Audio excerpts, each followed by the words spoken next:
Hello and welcome back to the House of Footy YouTube channel, the home of your footy fix. I'm your host, Jakson Bertoli, and I'm joined today with two great minds of football, Ari Stamatakos. Mate, how you going? Going very well, my friend. How are you? I'm lovely, mate. And Brandon Patane, is always good to see you back on this channel, mate. I'm doing absolutely great this week. Now, the reason for this video today is I'm sure you would have seen from the title, Carlton are playing finals for the first time in a decade. I'm joined by two very diehard Carlton fans. It's been 10 years, guys. 10 years since they played finals. 12 since they finished in the top eight.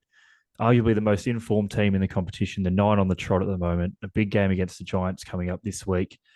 I'll start with you, Ari, mate. How are you feeling? What does this mean to you as a Carlton fan? Yeah, well, 2013, we got in by default. I was 9 at the time. So I remember it very briefly. 2011, probably the memories are started to fade even more.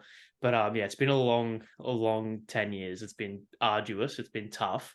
And it's been filled with a lot of false hopes. I think we had a couple of years where we thought we'd finally break through. Last year was probably the year that we should have, and it ended in heartbreaking circumstances. But I feel like this year it's in very unlikely circumstances, especially if you'd asked a lot of people halfway through the year if Carl will make finals. I don't think a lot of people would have put us in, but yeah, no, it's definitely been a long season filled with ups and downs, and thankfully it's finally happened. It has finally happened, and they've finally broken through, grabbed that brass ring, and are playing September football for the first time in a long time, long overdue as well. Absolutely, very much so. I think you touched on it there, but the last time they played finals, you were nine. Both you and Brett, all of us are, early, around that 20 mark, early 20s. So the last 10 years ago was, mate, you weren't even teenagers, Brando. How old were you when they last played finals, and how's this left you feeling? 2013, so I would have just turned 12 when we last played finals, which is insane to think about. It's the most amazing feeling where we're sitting now. I think as Ari touched on, it's something that we've all been waiting for, and something that I think we all deserve as a fan base. And midway through this season, it just felt like all that hard work was for nothing. We were down and out, and the way we fought back, it's been the most unbelievable thing to watch. And I think the way that the team has performed, you can see that something really is brewing down in Icon Park, and hopefully in finals we get to show what we made of. But I think it's the start of something special for sure in the coming years. So over the last decade, you've had a lot of false dawns, as Ari said, a lot of different rebuild strategies. You're into year two of Voss football. Ari, how have you found it so far? Did you have any doubts at the halfway point of this year that wasn't going to turn out? Yeah, well, it's been very weird. I think I mentioned it's been a roller coaster because last year was very much a hot start. Yeah, you could probably put that down to the sugar hit of a new coach and players trying to prove themselves, etc., etc., etc. Like an untested game plan, or a game plan that not many opposition coaches had worked out. So it was pretty much a free hit. Obviously, the back end of the year wasn't that good. It was win loss up until the final four rounds, which they dropped. And I feel like at the start of this year, kind of was we did what we had to do in that early part of the year in terms of banking wins, and yeah, they just were able to just win the games that they needed to. It wasn't flash, it wasn't pretty, but they just had to do what they had to do. And the middle part of the year, tricky, the game plan subdued, slow, very tedious, very didn't seem like we were playing to our strengths at all. Obviously, with Charlie Kerner and Harry Mackay in the forward line, you want to get the ball down there as quickly as possible, right? And it felt like they were just being really patient, unnecessarily so at times, which was very frustrating. But I think the way you have to look at it is when it's all about a process to build a well-rounded football team. I think you can't try and improve every avenue of the game at once, because then nothing gets improved. You have to focus on certain avenue of the game, get that right, then move on to the next one, get that right. And there may be some stumblings or some stumbles along the way, but I think what we're seeing now is the result of a uh, a very tough and strenuous middle part of the year, but I think a middle part of the year that, in the grand scheme of things, is very necessary when it comes to the long term output of a Michael Voss Carlton Football Club. Yeah, I love that. It's a similar question to you, Brendo. How does Voss so far stack up to some of the coaches you've had along this journey? I think something that stands out about Voss for me is how outstanding he is as a man manager. I think the biggest difference for me between this Carlton list and the Carltons that we've seen in the past is how together they seem, the culture at the club.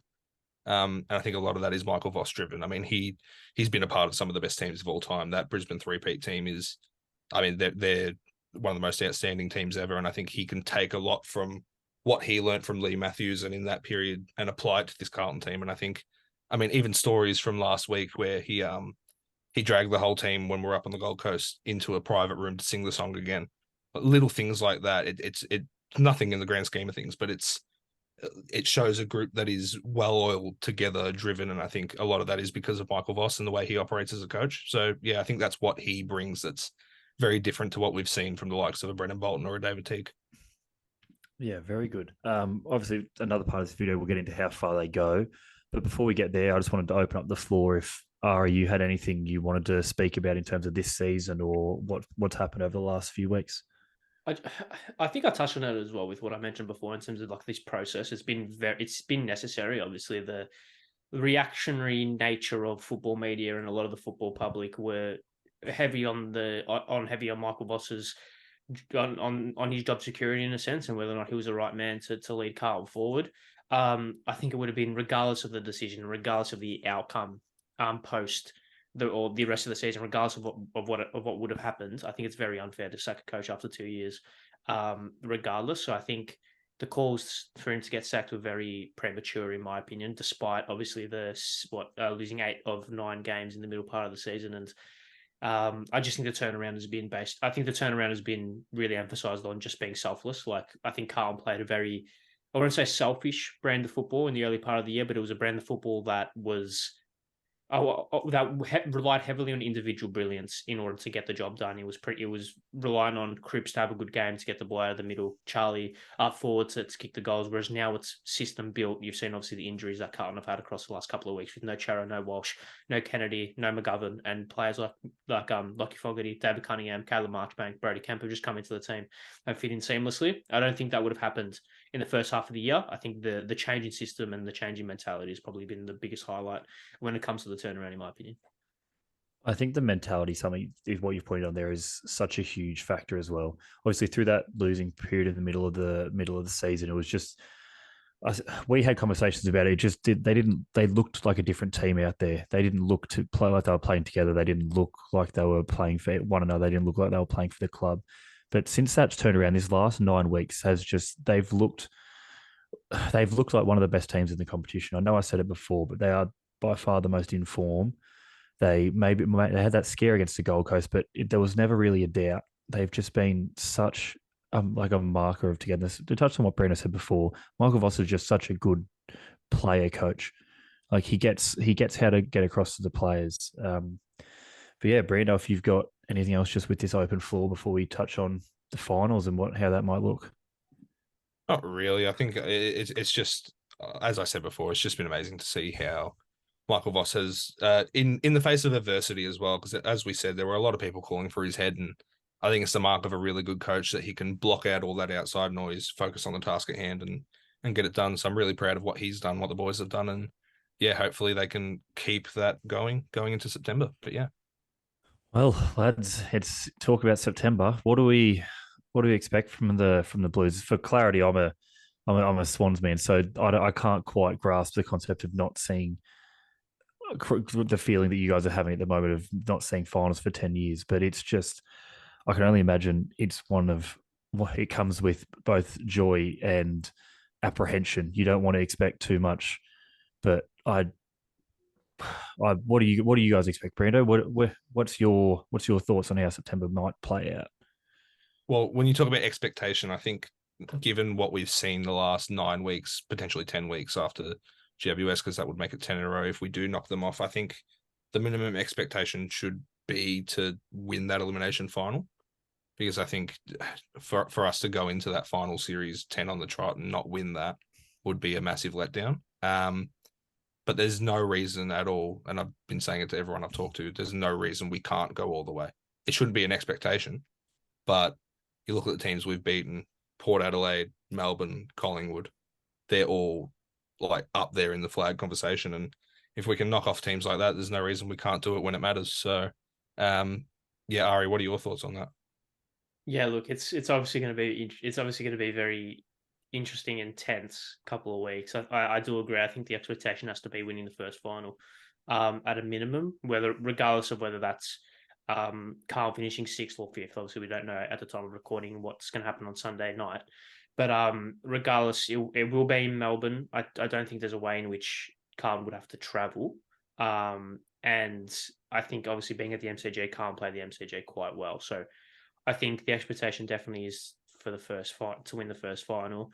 Obviously, depending on where Carlton finish, it's probably going to be. It may be an interstate trip to Adelaide, and obviously Carlton have never won at Adelaide Oval. So that's obviously going to be a very interesting game to see how Carlton approach that in particular.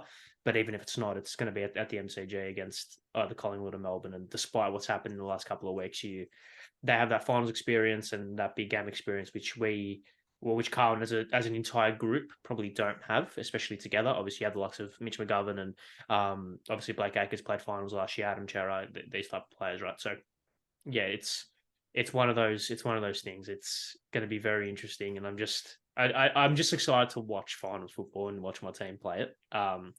I kept saying this, especially last year. I was like, yeah, like final football is stressful for me as it is when I'm watching neutral games. So I can't imagine what it's going to be like if I'm at the MCG with 95,000 people watching Carlton play a do or die game against GWS or St Kilda or whoever. So, yeah, the heart rate is going to be on watch for sure, definitely. It is, yeah. It's a different feeling. I think you're on the money in terms of expectation. I think that first final you need to expect to win that. Easily the best team in that bottom four of the finals, coming up against what you'll probably play Swans, Giants, Saints. I think are the most likely aspects, of course, unless if you beat the Giants, then Bulldogs jump in. But if you'll play at the MCG. I think really any of those teams you're going to want to beat, and then after that, it's just the injuries. You're coming up against some good teams. We don't know what we're going to see with Collingwood if they get the players back. If we get the players back healthy, if you line up against them in a semi-final, which Ari speaks about nerves, playing Collingwood in a do-or-die semi-final would be one of the all-time hard-in-mouth situations. Oh, I can't do it. But even if you get Melbourne, who to get there would probably have to be off the back of a hard home loss, and then maybe even if they lose this week against the Swans, that's them 2 losses on the trot, and that's gettable. There's you could probably find yourselves in a prelim at the Gabba, which then again makes it a tough run. But you're set up. Why not the Blues? I think you're set up for a really good run at the finals this year. Yeah, no, I do agree. I think it's all set up. It's all set up for Carlton to do what they need to do.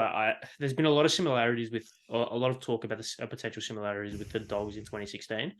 I think it's a little bit unjust for a couple of reasons. Firstly, I think the Dogs had far better consistency throughout the year in 2016. Now, of course, I think they were 10-4. They only finished 2 games off top spot, right? They only finished 8 points off top spot. So it was a far more even year. It was a far more even season that year. You didn't have that runaway leader like you have in Collingwood this year, or even Brisbane, who are definitely the second best team in my opinion. So you don't have that kind of level. And also the Dogs, obviously, this is probably a little bit more of a superficial maybe statement, but surely Carlton are bound to lose eventually, right? Is it really going to be 14 in a row or whatever is 15 in a row to win a flag? Like, that seems comic book stuff, right? Well, obviously the Dogs came into that final series off the back of a loss to Freo in the final round of the year.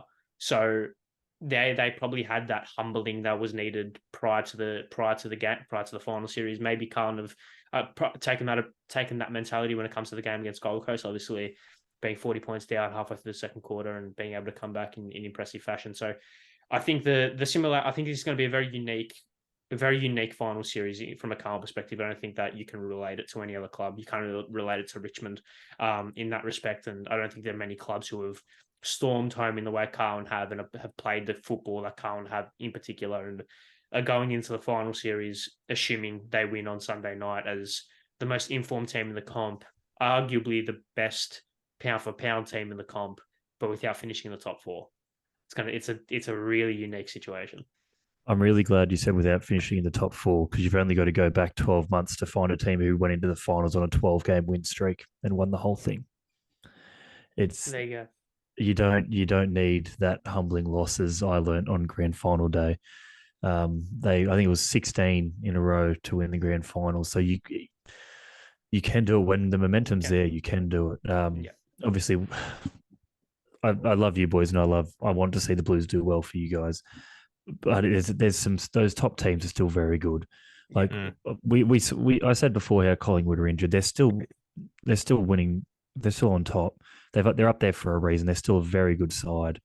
Melbourne's a good side, and so is Brisbane. Port Adelaide as well. You can't forget about. There's 4 very good teams in this competition. So to get over any of them is going to be a tall task, and if Carlton do it, it's going to be a job well done. Yeah, 100%. I think the best thing we can do going into this final series is to take it game by game. Because if we win that elimination final, we're going to be playing one, maybe more of those teams. And what we've seen from Carlton in the last 10 weeks that's been good is that we've been able to do just that, take it game by game, beat Port, beat Melbourne, beat Collingwood. And 1 week at a time. 1 week at a time, exactly. And I think if we do that in finals, there's no, like we said, there's no reason why we can't do it. If we don't, it's not the end of the world. But there's a lot to be excited for this year and next year and the years beyond. Look, I think the best way the players take it one game at a time, and for you guys and for Carlton fans, just enjoy finals footy. Exactly. Yes, I'm not taking it for granted. I'll tell you that for free. No, it's let the players worry about how they're playing. Just sit back and enjoy watching your teams play in September, because it is one of the best feelings in football. Perfect. Well, Ari, Brando, thank you for joining me. How far do you, the audience, think the Blues will make it in September this year? Comment below, let us know. Thank you for watching this video on the House of Footy YouTube channel, the home of your footy fix. We'll see you next time.